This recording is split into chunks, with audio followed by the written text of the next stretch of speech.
I just can't help but feel that Palantir is one of those weird enigmas. It currently trades under a $40 billion market cap, and after all the recent volatility, has maintained its share price of hovering around $20 for basically a year now. So in short, Palantir's stock has moved a whole lot of nowhere, unless you happen to be an early investor in Palantir and got in when it was around $10 a share. But if you're like most of us, myself included, I have an average share price of around $20. But rest assured, we've had some insanely great buying opportunities for people looking to dollar cost average back into Palantir over the last month. And on top of all this, we've had no shortage of new articles regarding Palantir this year. And in this video, I'd like to go over why Wall Street hasn't really picked up on Palantir yet, and more specifically, what all of Palantir's SPAC investments mean for them in the eyes of larger institutions. Then I'd quickly like to go over what their new crypto product means for Palantir moving forward, along with my reflections on it since it was first announced back in October of 2021. And finally, I'll be discussing if I believe Palantir is a good current buy right now at these levels. And just as something a bit different, I'd also like to show you guys not only a list of Palantir's current investments, but also their return on investment for each company. So if you're someone who either already owns Palantir or maybe has yet to buy into Palantir, this is the video for you. And of course, I'll be providing my honest thoughts on everything going on with the company right now.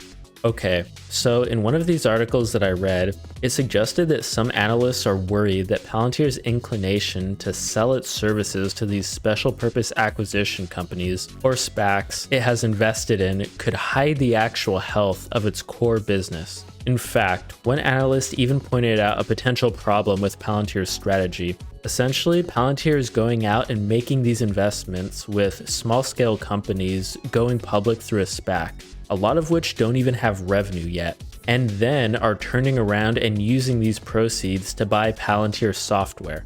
So I guess the main concern here is that analysts are questioning Palantir's motives when it comes to all of these SPACs they're investing in, especially since a lot of these SPAC companies are still pre-revenue and are objectively pretty risky investments. So here's a current list of all of Palantir's current investments and what their actual return on investment has been for each company up until this point. And some of these companies I've actually already covered on my channel before, so if you're interested in hearing my thoughts on them, I'll leave links to each one in the description below.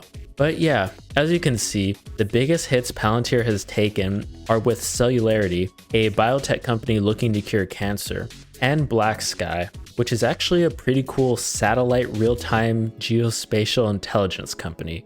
And one thing to note is that while all of these companies are still relatively young, they all have one thing in common. Each of these companies is pretty cutting edge and futuristic in certain aspects. So whether it's the German electric flying taxi company Lilium, or the Sarcos robotic company that resembles the robotic augmented suits used in the video game The Surge, each of these companies is extremely different and unique in their own respects. And like I mentioned, the reason that the analysts are concerned is that they believe these companies are too risky and young to be generating considerable revenue for Palantir. And the fact that the combined total return for these SPAC investments has been a negative 19.49%, it's led a lot of people to question the true intention behind these investments, and if Palantir is really just throwing away perfectly good money that could have been better used elsewhere to grow the business. However, to be blunt, I think this is a pretty short-sighted and stupid reason to not take Palantir seriously as an investment. According to Palantir, only 2% of the revenue the company generated in the first 9 months of the year came from these companies, while the rest came from their sales calls. And the actual amount of total cash that Palantir used to buy these SPAC investments has been around 1% of their total amount of cash that Palantir has been pulling in, which is such a small amount in comparison to the revenue that Palantir is making every year. And you have to realize, if Palantir continues to focus on building out their Gotham and Foundry platforms, Palantir, in my opinion, has the potential to generate over $1 billion annually in free cash flow by the end of 2025. And with debt accounting for less than 1% of its market cap, To be honest guys, these SPAC investments that a lot of analysts are freaking out about are hardly a big deal. And I think this is where Palantir is truly going to shine with their main product line. And with the recent addition of their Foundry for crypto, what this tells me is that Palantir is being extremely proactive and forward thinking, because I'm personally someone who thinks that cryptocurrency is only going to become stronger over the next decades. And the fact that there will be even more Web 3.0 apps, blockchain applications, and newer fintech platforms implementing ways to invest in crypto, I think Palantir is really hitting the bullseye here. We're moving into the age of decentralized finance. So the fact that Palantir is also branching off by providing powerful software for all of these newer DeFi companies that will increase both security and lower chances of financial fraud, I think this is going to provide Palantir with a massive boost in their overall revenue in the coming years. And on top of all this, you have to understand that all of Palantir's SPAC investments don't need to pay off. If only one or two of them happen to pay off, Palantir shareholders will then get the extra benefit from the company's risk-taking.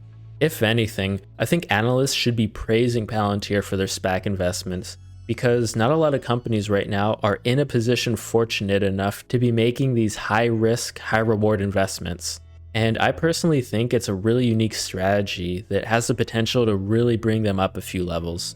So simply put, I'm not concerned about Palantir's side bets.